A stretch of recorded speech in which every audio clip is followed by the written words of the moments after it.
Welcome back, my RC people. Hope you're doing great. You can see I pulled the trigger and got myself the mini JRx2. I have the original vintage full-size JRx2 in terrible shape. It needs to be restored.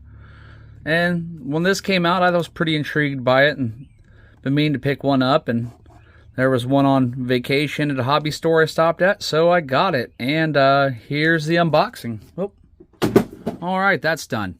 So I picked the red and yellow one, and it comes with this 650 milliamp 2S battery, 20C with a, what is that, the EC2 connector. I wish they would have went with the EC3. It would have been a lot more compatible with other models, so you wouldn't have to try to find this small connector. But I am going to get rid of that probably pretty well immediately after this run. Not a bad little radio. It was a SLT2.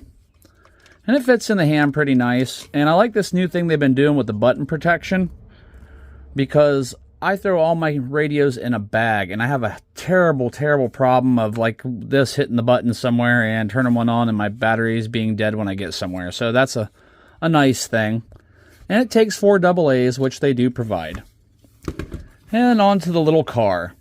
Well, they got oil-filled shocks and a fiberglass chassis. I think this is like a little 280 motor. I think that's what I was able to find. It's kind of hard to find the information. They weren't real clear on the motor, but I believe it's a 280. And you got it's a pretty good little suspension on the guy. It looks like just plastic, most everything on it. All your ends and your little output shafts for your axles are plastic, and pretty much everything except for the bearings. It does have full ball bearings and oil shocks. Now, the body pins they give you, I just could not get a hold of. I got them out with a pair of needle nose pliers and took these ones off of some other models I had that had the pull tabs. A lot easier to grab on this little guy because the body is a bear to get off this thing. But once you get it off, you can see it's all pretty simple. You got your little ESC receiver combo deal going on there. That's kind of a new thing. And just a little baby SX107 analog servo. It does look like you do get at least a metal cross link on your turnbuckle here. A little servo saver on the end, on and off switch. I believe that's a noise buster there. And that's pretty much all there is to it. There's not a whole lot to this little guy.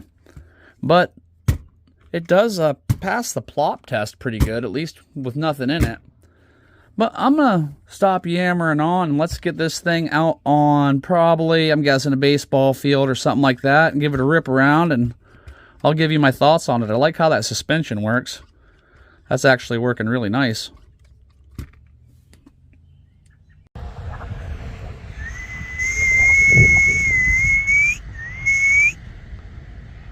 Look what we have here, guys. I'm filming, and this deer just comes out of nowhere.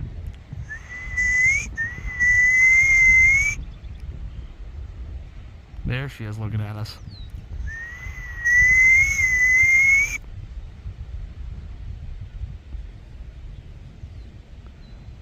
That is awesome. All right, just had to share that with you.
right, I think that's gonna pretty much wrap it up for our run video. Man, this little thing's awesome. It's it doesn't have a super top end speed, but it handles great. I mean, just, you can really enjoy this thing just about anywhere, I think.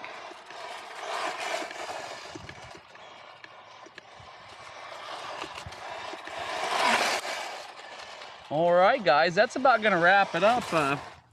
I like it. And once I change that battery connector out, I'm gonna be able to do a lot more with it. And this little guy may end up brushless, you never know. But thanks for watching. Smash that like on the way out. Really appreciate it. Helps me out quite a bit. And I hope you have a great day.